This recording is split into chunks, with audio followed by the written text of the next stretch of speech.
Social media वर्तमान समय रे बहुत जरूरी हो पड़ी। यह साहाय्य अनेक बेकार युवक निजर प्रतिभा को परिप्रकाश करी निजर परिचय सृष्टि करि पारुछंती। केवल एतिकी नुहे, यह द्वारा रोजगारक्षम हो पारुछंती अनेक युवक एवं युवती माने। तेबे आज आम एमिति एक व्यक्ति कथा कहबू जे कि यूट्यूब रु वीडियो देखि निजे स्वावलंबी हेबा सह भल दी पैसा रोजगार करि पारुछंती। बालेश्वर जिला सिमुलिया ब्लॉक गोविंदपुर ग्रामर ए हेउछंती दुष्मंत बेहेरा। वर्तमान से जड़े सफल उद्योगी दीप सलिता तैयारी करी भल दी पैसा रोजगार करुछंती। हेले आगुरु एमिति नथिला।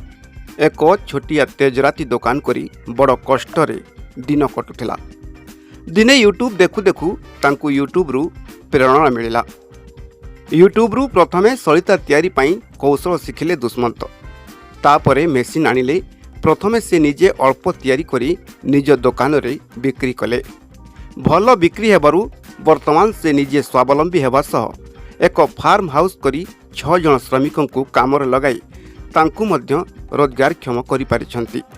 प्रथमे आमर गोटे छोट बिजनेस दुकान अच्छी ग्रोसरी बिजनेस से बलिता बिक्री आम से बाहर मगो बहुत रेट देखिए दिने यूट्यूब देखुल गोटे वीडियो जे बलितारू निज अंडर 4-5 जन कम भी देपर तो से इंटरेस्ट है निजे मुझे जन भाई पाखे कमटा देखिक आसली शिखिली शिखला निजे मु र मेटेरियल मात्र 6,000 टका मात्र गोटे बस्तर आरंभ करी। आज मो बिजनेस 5 लाख 10 लाख पाखापाखि पहुंचला। आ बलिता बिजनेस रु मासु मोर पाखापाखि 2 लाख टका लाभ रोचे। 5 जन एनगेज भी अच्छा गोटे सरकार अनुरोध अच्छी जो यार र मेटेरियल टा जो मेसीन तैयार कर सूरत में मिलती तार दाम 10 लाख पाखापाखि हम गवर्नमेंट को अनुरोध से किसी सब्सिडी यदि आमको मिलता तो आम आउट 40-50 जन कर्मचारी नियुक्ति दे पारंतु। सलिता बिक्री करी मासकु लक्ष लक्ष टंका रोजगार करि पारुछंती दुष्मंत बेहेरा। किंतु एथिपाई दरकार होतुवा कंचामाल पाई तांकु कलिकता को जीवाकु पड़ुछि एवं एथिपाई अधिक खर्च भी होछि। तेणु से आगकु कंचामाल प्रस्तुत करबा पाई एक मेसीन आनिबाकु लक्ष्य रखिछंती। एथिपाई तांकु जदि किछि सरकारी सहायता मिलता तेबे से एही उद्योग को आहुरी आगकु नहीं पारंते बोली इच्छा प्रकाश करिछंती। दुष्मंत बेहेरा यूट्यूब देखि ताकु सदुपयोग करी सफलता पाइछंती। आउ एबे से अनेकंक पई प्रेरणा साजिछंती।